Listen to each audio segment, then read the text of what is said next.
30 দিন শেষে রাজকুমার সিনেমাটির মাথায় হাত। ব্যবসা সফলের আগে সিনেমাটি চলছে না সিনেমা হলে। 30 দিনে সিনেমাটি কত আয় করলো? এদিকে ঈদে মুক্তি পাওয়া কাজল রেখা, দেয়ালের দেশ, ওমর লিপস্টিক সহ সবগুলো সিনেমার 30 দিনের টোটাল আয় ব্যয়, কোন সিনেমা বক্স অফিসে হিট করলো, কোন সিনেমা ব্লক হলো, এই সম্পর্কে বিস্তারিত জানতে পারবেন। এদিকে ড্যাডবেডি সিনেমা 9 দিন শেষে কেমন ইতিহাস করতে পারলো, এই সম্পর্কে থাকছে বিস্তারিত। চলুন এক নজরে বিষয়গুলো দেখে আসা যাক। প্রথমে যে কাজল রেখা সিনেমাটি নিয়ে, সিনেমাটির বাজেট ছিল 5 কোটি টাকা। বর্তমানে সিনেমাটি 14টি সিনেমা হলে চলছে। 30তম দিনে বক্স অফিসে ক্রস কালেকশন করে 2,80,000 টাকা। 30 দিনে সিনেমাটি টোটাল বক্স অফিসে ক্রস কালেকশন করে 29 লাখ টাকা। 30 দিনে সিনেমার টোটাল নেট কালেকশন হয় 19 লাখ টাকা। এই সিনেমাটি কিন্তু এখনো ব্যবসা সফল করতে পারেনি।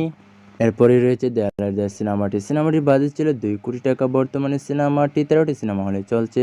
30তম দিনে বক্স অফিসে ক্রস কালেকশন করে 3 লাখ টাকা। 30 দিনে সিনেমার টোটাল বক্স অফিসে নেট কালেকশন করে 15,80,000 টাকা। 2 কোটি টাকার সিনেমায় মাত্র 15 লাখ টাকা আয় করলে সিনেমাটি মোটেও হিট করতে পারেনি। এরপরই রয়েছে ওমর সিনেমাটির বাজেট ছিল 2 কোটি টাকা। বর্তমানে সিনেমাটি 23টি সিনেমা হলে চলছে। 30তম দিনে বক্স অফিসে ক্রস কালেকশন করে 3 লাখ টাকা। 30 দিনে সিনেমাটির বক্স অফিসে ক্রস কালেকশন করে 43 লাখ টাকা। 30 দিনে সিনেমাটির নেট কালেকশন হয় 22 লাখ টাকা। এই সিনেমাটি কিন্তু হিট করতে পারেনি। এইবারে যে টপ র্যাঙ্কিংয়ে দেখা রাজকুমার সিনেমাটি নিয়ে, সিনেমাটির বাজেট ছিল 8 কোটি টাকা। বর্তমানে সিনেমাটি 50টির আশেপাশে সিনেমা হলে চলছে।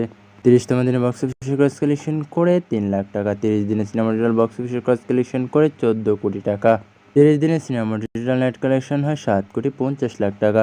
সিনেমাটির বাজেট ছিল 8 কোটি টাকা। বর্তমানে সিনেমাটি 7 কোটি 50 লাখ টাকা আয় করলো। সিনেমাটি কিন্তু এখনো ব্যবসা সফল করতে পারেনি। সিনেমার আয় কিন্তু অনেকটাই কমে গেছে। সিনেমাটির ব্যবসা সফল করতে কিন্তু অনেকটা কষ্ট হবে। যাই হোক, এবার আছে ড্যাডবেডি সিনেমাটি নিয়ে, সিনেমাটির বাজেট ছিল 1 কোটি টাকা। বর্তমানে সিনেমাটি 18টি সিনেমা হলে চলছে। 9তম দিনে বক্স অফিসে ক্রস কালেকশন করে 90,000 টাকা। 9 দিনে সিনেমাটির বক্স অফিসে ক্রস কালেকশন করে 12 লাখ টাকা। 9 দিনে সিনেমাটির নেট কালেকশন করে 6 লাখ টাকা। তো এই সিনেমাটি 1 কোটি টাকার সিনেমায় মাত্র 6 লাখ টাকা আয় করলো। এই সিনেমা দেখার জন্য হলে কোনো দর্শক নেই। তো আজকে এই পর্যন্তই। দেখা হচ্ছে নতুন কোনো ভিডিও। যখন সবাই ভালো থাকবেন, সুস্থ থাকবেন। ধন্যবাদ।